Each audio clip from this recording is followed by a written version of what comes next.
आज की रविवारी आराधना में सबों को हार्दिक स्वागत है। हम लोग आज के रविवारी गिरजा आराधना को आरंभ करने से पहले आह्वान वचन को हम सुनेंगे। भजन संहिता 15 पहला, दूसरा और तीसरा। भजन संहिता 15 1 से 3 पद तक। हे परमेश्वर, तेरे तांबू में कौन रहेगा? तेरे पवित्र पर्वत पर कौन बसने पाएगा? वह जो खराई से चलता और धर्म के काम करता है और हृदय से सच बोलता है, जो अपनी जीभ से निंदा नहीं करता और न अपने मित्र की बुराई करता और न अपने पड़ोसी की निंदा सुनता है।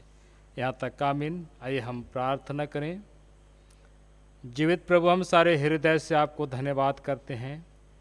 आपका अनुग्रह हमारे साथ इस समय तक तूने प्रदान किया है, इसलिए आपके इस महान अनुग्रह के लिए आपको धन्यवाद करते हैं।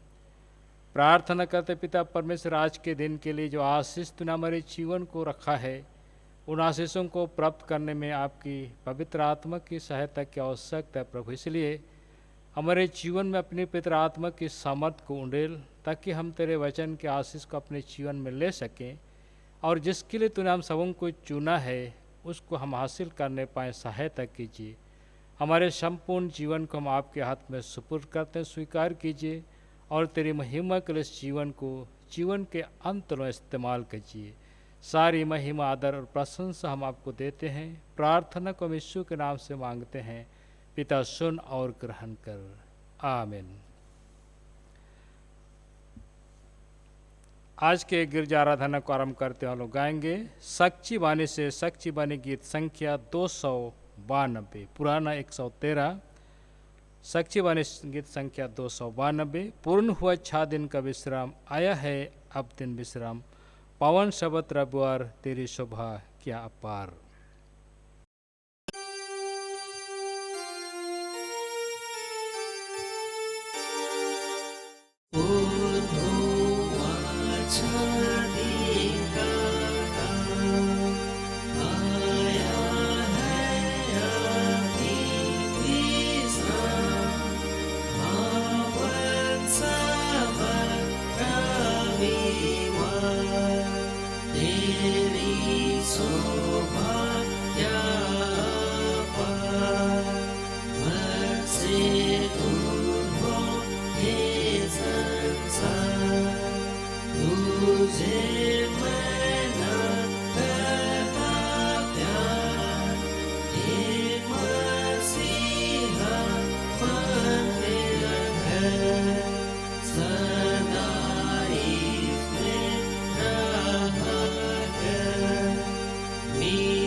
हमारा आरंभ तेरे परमेश्वर पिता और पुत्र और पवित्र आत्मा के नाम से हुए। आमीन।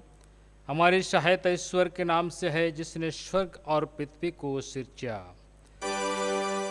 स्तुति होवे पिता को और पुत्र को और पवित्र आत्मा को, जैसा हुआ आरंभ में, जैसा है और जैसा रहेगा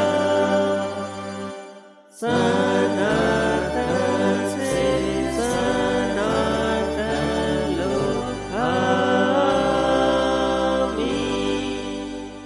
हम ईश्वर के सामने अपने पापों को दीनता से मान लें। हे सर्वशक्तिमान ईश्वर दयालु पिता, हम दीनता से अपने सब पाप और अपराधों को तेरे सम्मुख मान लेते हैं। तू अपने प्रिय पुत्र हमारे प्रभु यीशु ख्रिस्ट के कारण हम पर दया दृष्टि कर और हमारे सब पापों को क्षमा कर। आमीन। प्रभु हम पर दया कर, ख्रिस्त हम पर दया कर, प्रभु हम पर दया कर। धन्य है वे जो शोक करते हैं, क्योंकि शांति पाएंगे। धन्य है वे जो धर्म के भूखे और प्यासे हैं, क्योंकि वे तृप्त किए जाएंगे। आमीन। आमीन। सबसे ऊंचे स्थान में ईश्वर का गुण अनुवाद हो। और पृथ्वी पर कुशल में प्रसन्नता हो।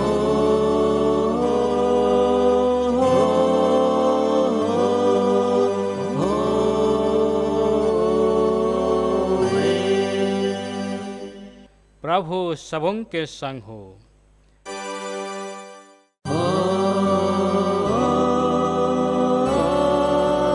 तेरे आत्मा के संग। हम प्रार्थना करें। हे प्रिय प्रभु स्वर्गवासी पिता, हम तेरा धन्यवाद करते हैं कि तू अपनी कृपा से हमारा विनाश नहीं चाहता है, परंतु कि हम अपना मन तेरी ओर फिर आए और बच जाएं। हम तेरी विनती करते हैं, अपना पवित्र आत्मा हमको दे कि वह प्रतिदिन हमारे मनों में सच्चा पश्चाताप उत्पन्न करे, हमारे हृदय में पाप क्षमा और अनंत जीवन की लालसा जन्मे, और तेरी अपार कृपा को विश्वास से ग्रहण करने और उसमें स्थिर रहने के लिए हमको सामर्थ्य दे। हर प्रकार की परीक्षा में हमको संभाल, कि जिससे अनुग्रह के द्वारा अंत में परम सुखी हो जाएं, हमारे प्रभु यीशु ख्रिस्त के कारण। आमीन।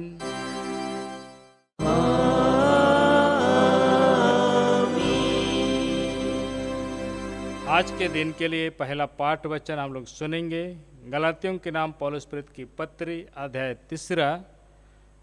3 15 से हम लोग 22 पद तक सुनेंगे। गलाती 3 15 से 22।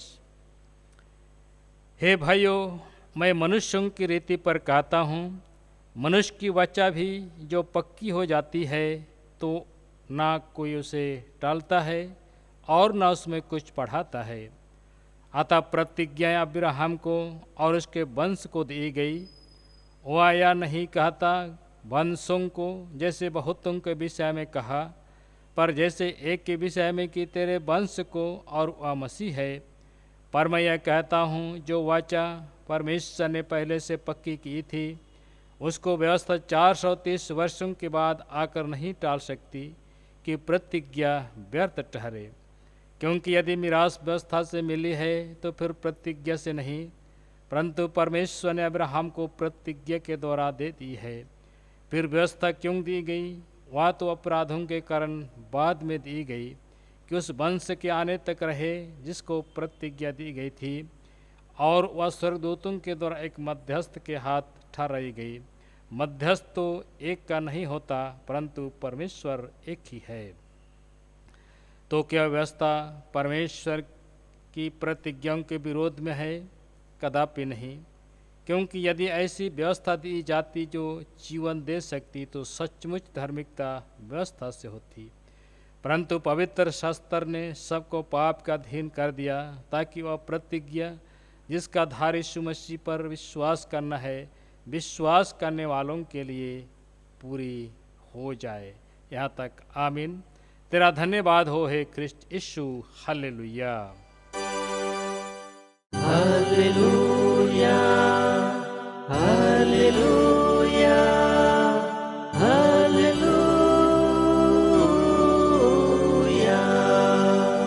हम समस्त क्रिश्चियनी कलीसिया के संग अपना महापवित्र विश्वास मान लेके एक साथ यूँ कहें, मैं विश्वास करता हूँ परमेश्वर पिता पर, जो स्वर्ग और पृथ्वी का सर्वशक्तिमान सृजनहार है, और उसके इकलौते पुत्र अपने प्रभु यीशु ख्रिस्ट पर, जो पवित्र आत्मा से गर्भ में आया, कुंवारी मरियम से उत्पन्न हुआ, पांतुस पिलातुस की आज्ञा से दुख उठाया, क्रूस पर चढ़ाया गया, मर गया और गाड़ा गया, पताल में उतरा, तीसरे दिन मृतकों में से जी उठा, स्वर्ग पर चढ़ गया और परमेश्वर सर्वशक्तिमान पिता के दाहिने हाथ बैठा है, जहाँ से वह जीवितों और मृतक को विचार करने को फिर आएगा।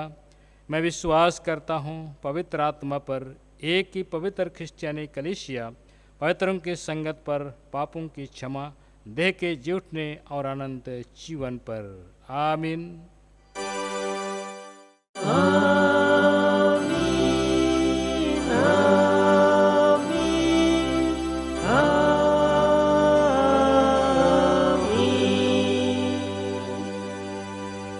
इस समय हम दूसरा गीत गाएंगे, साक्षी बानी से साक्षी बानी गीत संख्या 238।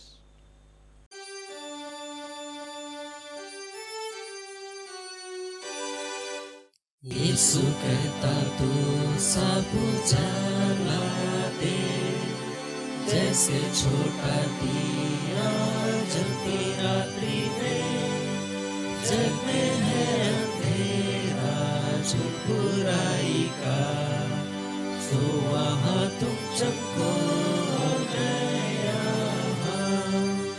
यीशु का उजाला दिखावे हम, झटवा जाता है जब ज्योति होएगा, उसका है आनंद उजाला देखने का, तो वहाँ तुम चमको और नया इस संसार के बीच हो तू चमकदार, जगत में अंधेरा है बहुत प्रकार, पापी मरीजों और दुख मनुष्यों का, तो वहाँ तुम चमको और नया। तुम्हें हमारे पिता ईश्वर और त्राणकर्ता मसीह की ओर से अनुग्रह और शांति बहुत ऐत से मिले। आमीन। हम प्रार्थना करें। हे महान अनुग्रहकारी और जीवित पिता परमेश्वर, तू जो स्वर्गीय सिंहासन पर विराजमान है, देख हम तेरे विश्वासी भक्त पूरी मंडली होकर तेरे सन्मुख आते हैं।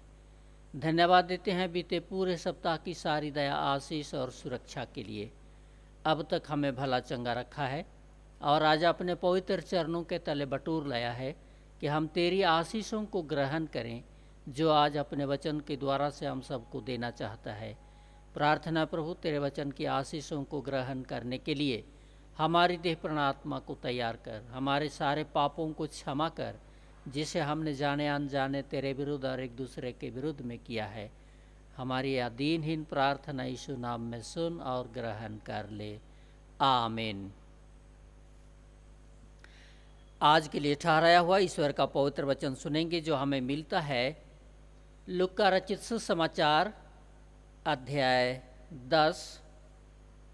लूका रचित सुसमाचार अध्याय 10 उसके पद 23 से 37।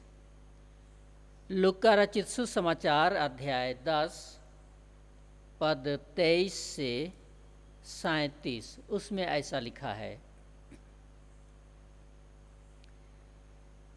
तब चेलों की ओर मुड़कर अकेले में कहा, धन्य है वे आँखें जो ये बातें जो तुम देखते हो देखती हैं, क्योंकि मैं तुमसे कहता हूँ कि बहुत से भविष्यवक्ताओं और राजाओं ने चाहा कि जो बातें तुम देखते हो देखें पर ना देखीं, और जो बातें तुम सुनते हो सुने पर ना सुनी। और देखो, एक व्यवस्थापक उठा और यह कहकर उसकी परीक्षा करने लगा, हे गुरु, अनंत जीवन का वारिस होने के लिए मैं क्या करूं? उसने उससे कहा, व्यवस्था में क्या लिखा है, तू कैसा पढ़ता है? उसने उत्तर दिया, तू प्रभु अपने परमेश्वर से अपने सारे मन और अपने सारे प्राण और अपनी सारी बुद्धि शक्ति और अपनी सारी बुद्धि से प्रेम रख, और अपने पड़ोसी से अपने समान प्रेम रख। उसने उससे कहा, तूने ठीक उत्तर दिया, यही कर तो तू जीवित रहेगा। परंतु उसने अपने आप को धर्मी ठहराने की इच्छा से यीशु से पूछा, तो मेरा पड़ोसी कौन है? उसने उत्तर दिया, एक मनुष्य यरूशलेम से यरीहो को जा रहा था कि डाकुओं ने घेर कर उसके कपड़े उतार लिए और मार पीट कर उसे अधमरा छोड़कर चले गए। और ऐसा हुआ कि उसी मार्ग से एक याजक जा रहा था, परंतु उसे देखकर कतरा कर चला गया। इसी रीति से एक लेवी उस जगह पर आया, वह भी उसे देखकर कतरा कर चला गया। परंतु एक सामरी यात्री आ निकला और उसे देखकर तरस खाया। उसने उसके पास आकर उसके घावों पर तेल और दाखरस डालकर पट्टियाँ बांधी और अपनी सवारी पर चढ़ाकर सराय में ले गया और उसकी सेवा टहल की। दूसरे दिन उसने 2 दिनार निकलकर सराय के मालिक को दिए और कहा, इसकी सेवा टहल करना, और जो कुछ तेरा और लगेगा मैं लौटने पर तुझे भर दूंगा। अब तेरी समझ में जो डाकुओं में घिर गया था, इन तीनों में से उसका पड़ोसी कौन ठहरा? उसने कहा, वही जिसने उस पर दया की। यीशु ने उससे कहा, जा, तू भी ऐसा ही कर। आमीन। प्रभु यीशु मसीह में प्यारो, सभी मनुष्यों को अनंत जीवन की आवश्यकता है और उसे पाने की लालसा सभी को होती है, परंतु इसके लिए कुछ शर्तें हैं जिसको पूरा करने की आवश्यकता है। उसमें पहला शर्त है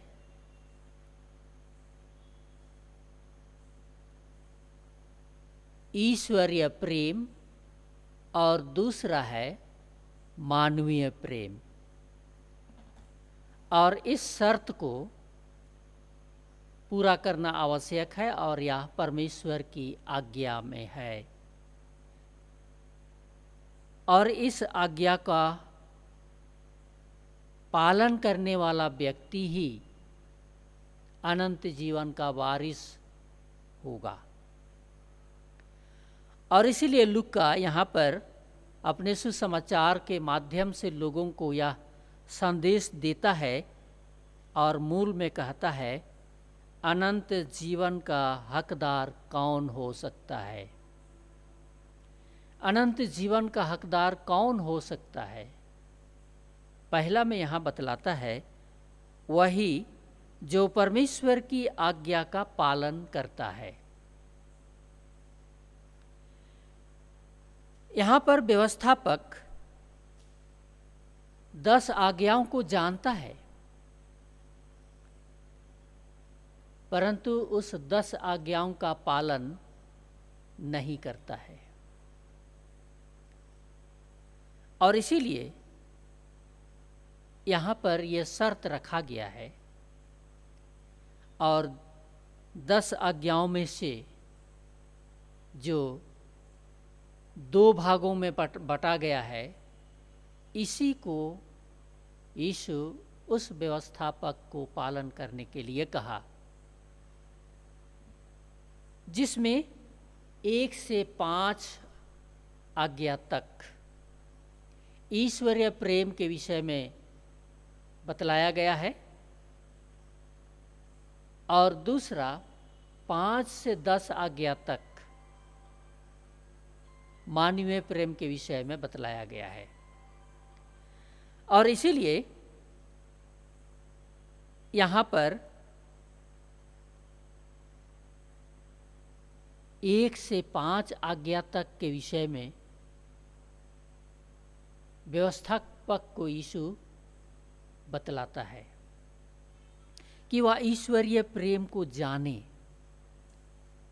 परंतु वह ना जाना, अर्थात इन आज्ञाओं का जो अनंत जीवन पाने का जो शर्त है वह पूरा नहीं किया, जिसके कारण से व्यवस्थापक अनंत जीवन पाने से वंचित रह गया।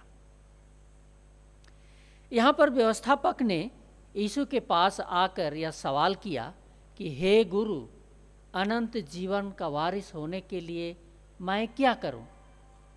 उसने उसको कहा, तुम व्यवस्था को तो जानते हो? कहता है, हाँ मैं जानता हूं। व्यवस्था में क्या लिखा है? उसने यही कहा कि परमेश्वर अपने ईश्वर को अपने सारे मन, अपने सारे प्राण, अपनी सारी बुद्धि और अपनी सारी शक्ति से प्रेम कर। यीशु ने कहा, तूने ठीक उत्तर दिया है और तू यही कर, अर्थात तू इसका पालन कर। परंतु व्यवस्थापक इसका पालन करने में चूक गया।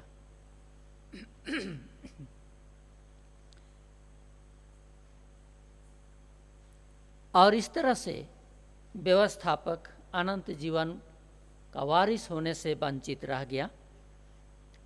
प्रभु में प्यारो, हमें भी अनंत जीवन का वारिस होने के लिए बुलाया गया है प्रभु यीशु ख्रीष्ट के माध्यम से। अब हमारे लिए भी ये शर्त है जो व्यवस्था का पहला भाग, पहला से 5वां आज्ञा तक जो ईश्वरीय प्रेम है, हमें उसका पालन करना आवश्यक है और हम उसे पालन करें। और इसी के लिए प्रभु यीशु ख्रीष्ट में हमें बुलाया गया है कि हम उसका पालन करें और इस शर्त को पूरा करते हुए हम अनंत जीवन का वारिस ठहर सकें। और इसी बात को याकूब भी मंडली के लोगों को बतलाता है कि इस शर्त को सब कोई पूरा करें। और इसीलिए याकूब 1:22 और 23 में लिखा है, वचन पर चलने वाले बनो, केवल सुनने वाले ही नहीं। जो केवल सुनने वाले होते हैं और पालन करने वाले नहीं होते हैं, वे अपने आप को धोखा देते हैं, अर्थात वे अनंत जीवन का वारिस नहीं हो पाएंगे। और इसीलिए यीशु ने भी लोगों को सिखाते हुए यह कहा है मत्ती 7 उसके 21 पद में, जो मुझको हे प्रभु कहते हैं, उनमें से सब के सब परमेश्वर के राज के वारिस नहीं होंगे, परंतु वही जो परमेश्वर की आज्ञा का पालन करता है या परमेश्वर की इच्छा के अनुसार चलता है, वही अनंत जीवन का वारिस होगा। पौलुस प्रेरित भी रोमी मंडली के लोगों को इसके विषय में सिखाते हुए बतलाता है। रोमी 2 उसके 13 पद में कहा है, व्यवस्था अर्थात आज्ञा पर चलने वाले धर्मी ठहराए जाएंगे। आज्ञा पर चालने वाले या उसका पालन करने वाले धर्मी ठहरेंगे, और जो धर्मी ठहरेंगे वही अनंत जीवन का वारिस होंगे। दूसरा में आगे यहाँ बतलाता है, जो पड़ोसी से प्रेम रखता है वही अनंत जीवन का वारिस होगा। 5 से 10 आज्ञा में पड़ोसी प्रेम के विषय में बतलाया गया है, जिसको हम लोग संडे स्कूल से सीखते हुए आ गए हैं और हम सभी आज्ञाओं को जानते हैं और उसे कंठस्थ जानते हैं। अब इन आज्ञाओं का हमें पालन करना आवश्यक है, तभी हम पड़ोसी प्रेम में सिद्ध बन सकते हैं, तभी सिद्ध बन सकते हैं। व्यवस्थापक ने अपने आप को धर्मी ठहराने के लिए यीशु के पास सवाल फिर किया कि मेरा पड़ोसी कौन है। यीशु ने व्यवस्थापक को समझाने के लिए एक दृष्टांत कहा, उसको दृष्टांत कहा सुनाया। उसने कहा, एक व्यक्ति यरूशलेम से यरीहो को जा रहा था और रास्ते में डाकुओं ने उसे घेर लिया, उससे सब कुछ लूट लिया और मार पीट कर अधमुरा छोड़ दिया और चले गए। रास्ते पर वह अधमरा पड़ा हुआ है। उसी रास्ते पर एक पुरोहित आया जो यहूदियों का धर्म गुरु है। वो उसी रास्ते पे आया और उस अधमरा व्यक्ति को देखा और वह उससे कतरा कर चला गया, उसकी शुद्धि नहीं ली। कुछ देर के बाद उसी रास्ते पर एक लेवी आया जो मंदिर का सेवा करने वाला है, वो भी एक धर्म गुरु है। वो भी उसी रास्ते पर आया, वो भी उस अधमरा व्यक्ति को देखकर कतरा कर चला गया। उसने भी उसकी शुद्धि नहीं ली। थोड़ी देर बाद एक सामरी यात्री आया जो अन्य जाति में से है। उस सामरी यात्री ने उस अधमरा व्यक्ति को देखा, तब वह अपने सवारी से उतर गया और उस अधमरा व्यक्ति को सेवा किया, उसकी शुद्धि ली, उस पर बहुत तरस खाया।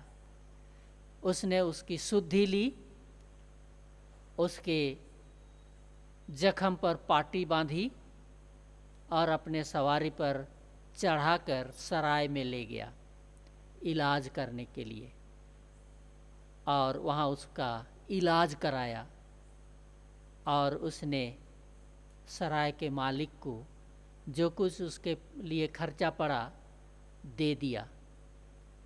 फिर सराय के मालिक को कहा कि तो इसकी सेवा टहल करना और मैं जा रहा हूँ, और जो कुछ इसकी सेवा में इलाज में पैसा लगेगा मैं जब वापस लौटूंगा तो मैं उसे भर दूंगा। और वापस लौटकर उसने उसे भर भी दिया। तो यीशु ने कहा, इन तीनों में से उसका पड़ोसी कौन रहा? उसने कहा, वही जो उसकी शुद्धि लिया, जो उसकी सेवा टहल किया। तो यीशु ने उसको कहा, जा तू भी ऐसा ही कर, तब तो तू अनंत जीवन का वारिस हो सकता है।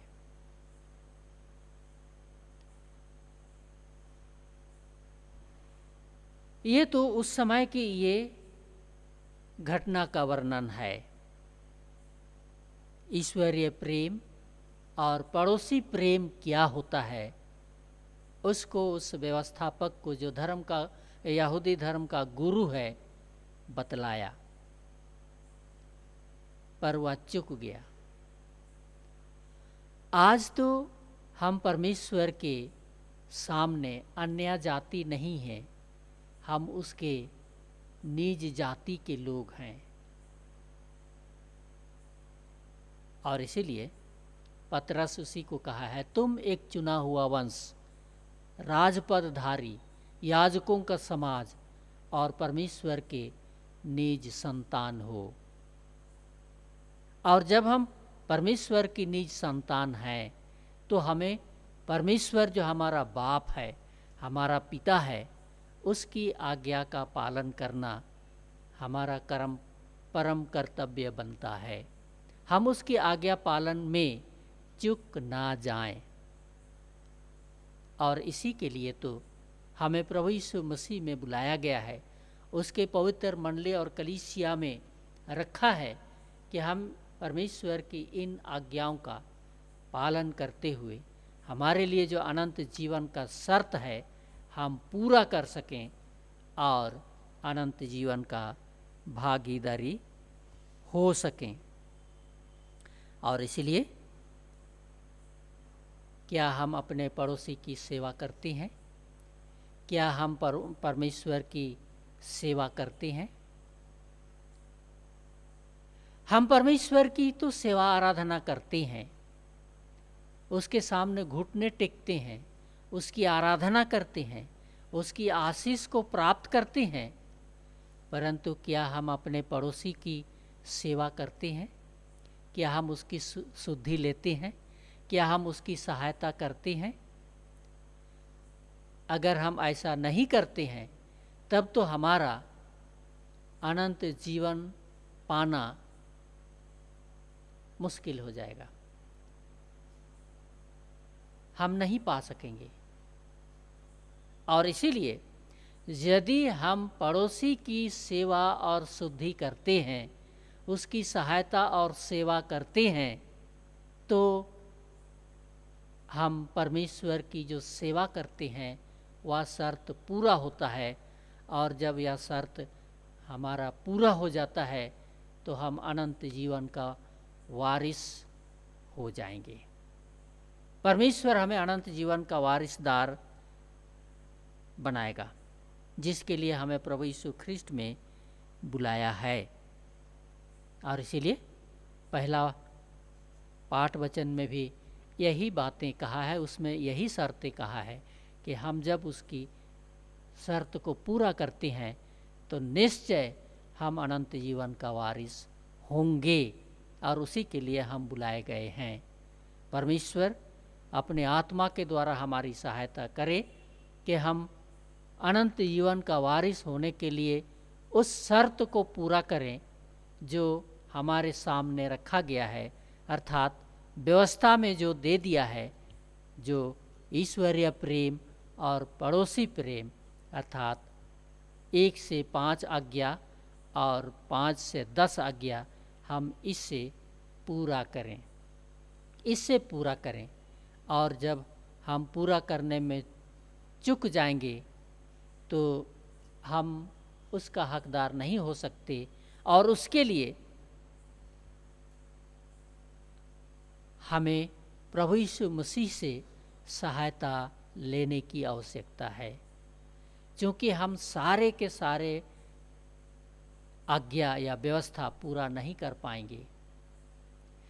यदि इन 10 आज्ञाओं में से एक आज्ञा में चूक जाएंगे तो उसके कारण से हम सारे के सारे आज्ञा का दंड के भोगी हो जाएंगे। और इसीलिए हम दंड से बचें, उसके लिए इन आज्ञाओं का पालन पूरा करने के लिए प्रभु यीशु मसीह से सहायता मांगें। हम उससे प्रार्थना करते रहें कि हम परमेश्वर की उन आज्ञाओं को पालन करें कि हम स्वर्ग राज के उत्तराधिकारी बन सकें। आमीन। हम प्रार्थना करें। हे महान अनुग्रहकारी जीवित पिता परमेश्वर, हम सारे मन से तेरा धन्यवाद करते हैं कि हम दुर्बल कमज़ोर लोगों को छोड़ नहीं दिया, परंतु अपने पवित्र संगति में बटोरा है कि हम तेरी संगति में होकर तेरी महिमा के लिए तो जिए, परंतु साथ ही साथ हम तेरे आज्ञाओं का पालन करते हुए अनंत जीवन का वारिस होने के लिए अपने आप को तैयार करने पाएँ।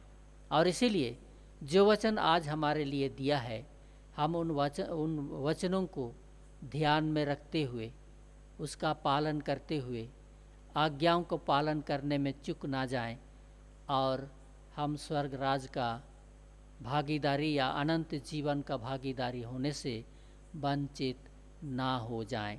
हमारे साथ जो भी कमजोरियां हैं दूर कर, और तेरे पवित्र आत्मा हमारे साथ में होने दे कि हम तेरी आज्ञाओं का पालन करने में चूक ना जाएं और हम अनंत दंड भोगने से बच जाएं। हमारे सारे पापों को क्षमा कर हमारी प्रार्थना यीशु नाम में सुन और ग्रहण कर ले। आमीन। और परमेश्वर की शांति जो समस्त ज्ञान से ऊर्ध्व है, प्रभु यीशु ख्रिस्ट में हमारे मन और हृदय की रक्षा करे अब से सदा लो। आमीन।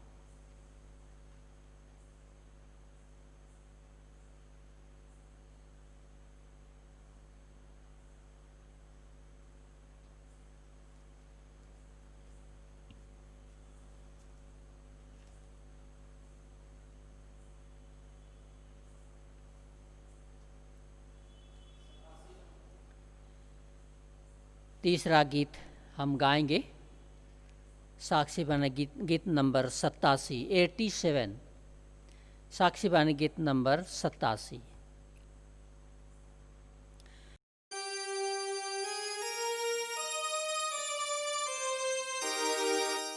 जो न चलता भाग्यवान और न मानता दुष्ट पर, ईंधन संग बैठा है, जो ही मनुष्य धन्य है, वह जो ईश्वर के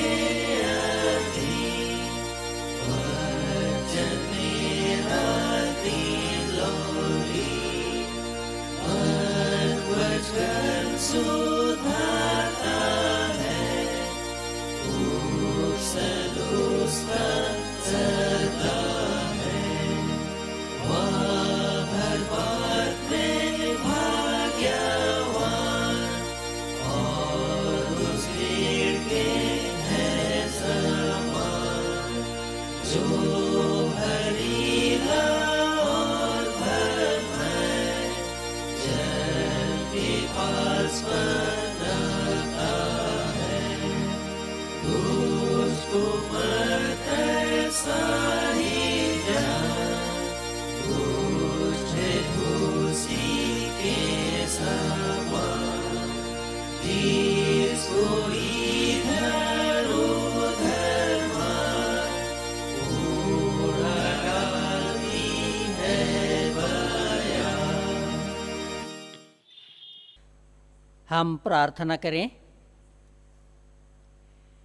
हे प्रभु परमेश्वर स्वर्गवासी पिता, हम तेरी विनती करते हैं, अपने ख्रिस्टियानी कलीसिया और उसके सारे सेवकों की अगुवाई कर कि वे तेरे वचन के निर्मल उपदेश में ठहरें, जिससे सच विश्वास और प्रेम हम में बढ़े और दिढ़ाया जावे। हे प्रभु, भारत रिपब्लिक के हमारे प्रेसिडेंट, इस प्रांत के गवर्नर, राजकीय सभाओं और मंत्रिमंडलों, सब न्यायों और हाकिमों और सब राज कर्मचारियों को आशीष दे और उनकी अगुवाई करके वे न्याय और धर्म से देश की सेवा करें और हम कुशल चैन से सारी भक्ति और गंभीरता से काल बिताएं। हमारी कलीसिया सभाओं, सेंट्रल काउंसिल, डायोसिस काउंसिल और कलीसिया की अन्य मंडली सभाओं को आशीष दे कि वे इस मंडली को तेरी पवित्र इच्छा के अनुसार चलाएं। जगत की लूथरन कलीसिया और देश विदेश के हमारे सभी ख्रिस्ट विश्वासी मित्रों को आशीष दे कि हम ख्रिस्टीय प्रेम और सहयोग में आगे बढ़ें और जगत में तेरी साक्षी के लिए अधिक सामर्थ पाएं। हमारी कलीसिया के सब काम पर आशीष दे, लड़के लड़कियों की शिक्षा पर आशीष दे कि वे तेरे भय, प्रेम और भरोसा में बढ़ते जाएं। कलीसिया के विद्यालयों, प्रशिक्षण केंद्रों, महाविद्यालयों और अन्य संस्थाओं को संभाल और उनकी बढ़ती दे कि उनके द्वारा कलीसिया के लिए आत्मिक और लौकिक आशीष दे।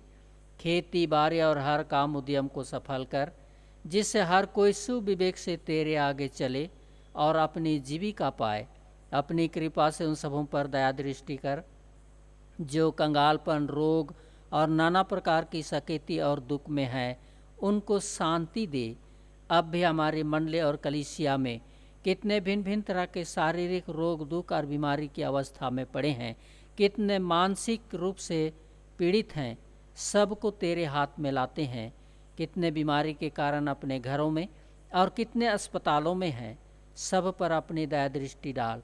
सबकी सेवा और दवा पर आशीष दे और सबको समय पर भला चंगा उठा खड़ा कर और उसके द्वारा से तेरी महिमा और गवाही प्रकट हो। पिता परमेश्वर, हमारी इस मंडली के प्रेसिडेंट पौलुस बर्जो बीमारी की अवस्था में है, जिनका इलाज चल रहा है, हे प्रभु उसके इलाज पर तेरी आशीष हो और तेरी सामर्थ प्रकट हो। समय पर उसका इलाज को सफल होने दे कि तेरी महिमा के लिए उठ खड़े हो सके। वैसे ही है पिता परमेश्वर, और भी बहुत सारे हमारे मंडली के लोग इलाजरत हैं, सब पर अपनी दृष्टि बनाए रख, सबों को समय पर भला चंगा उठा खड़ा कर। हे पिता परमेश्वर, हमें जानकारी मिली तेरा दास मुकुट बागे गिर जाने के कारण से उसका पाँव टूट गया है, जिनका इलाज चल रहा है। हे प्रभु परमेश्वर, हम प्रार्थना करते हैं उसके इलाज पर तेरी आशीष और सामर्थ प्रकट कर मसीह के नाम में, कि उनका इलाज सफल हो सके और समय पर वह भला चंगा उठ खड़ा होकर तेरे महिमा के सेवा के काम में लग सकेंगे। जो भी उनके लिए सेवा, दवा और दुआएं दी जाती है, प्रभु तेरी आशीष उस पर प्रकट होने दे। हमारी कलीसिया के सब भाई बहनों की रक्षा कर जो दूसरे देशों में चले गए हैं, कि वे सब जोखिम और परीक्षाओं में विश्वासी ठहरें। हम उनके लिए भी तेरी विनती करते हैं। जो मंडली से निकाले गए व उलट हुए हैं, उन पर दया कर कि वे सच्चे पश्चाताप से तेरी ओर फिरें। सब मनुष्यों का त्राणी ठहर और उन पर जो अंधियारे में बैठे हैं, मुक्ति का उजियाला प्रकाश कर। हमको अपश्चातापी मृत्यु से बचा और अंत में अपने प्रिय पुत्र हमारे प्रभु यीशु ख्रिस्ट के द्वारा स्वर्ग राज में ग्रहण कर। हे हमारे पिता, तू जो स्वर्ग में है, तेरा नाम पवित्र किया जाए, तेरा राज आए, तेरी इच्छा जैसे स्वर्ग में वैसे ही पृथ्वी पर भी हो। हमारे प्रतिदिन की रोटी आज हमको दे और हमारे अपराधों को क्षमा कर, जैसे हम भी अपने अपराधियों को क्षमा करते हैं। और हमको परीक्षा में मत डाल, परंतु बुरे से छुड़ा, क्योंकि राज और पराक्रम और महात्म सदा तेरे ही हैं। आमीन।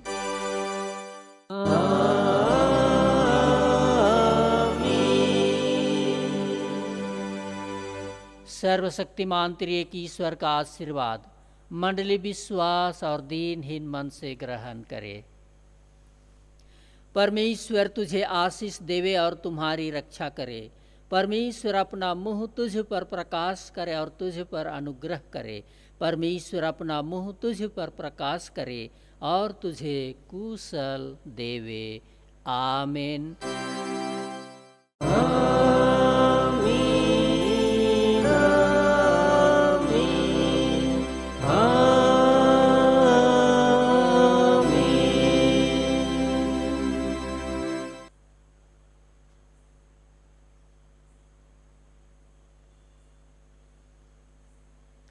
यीशु सहाय।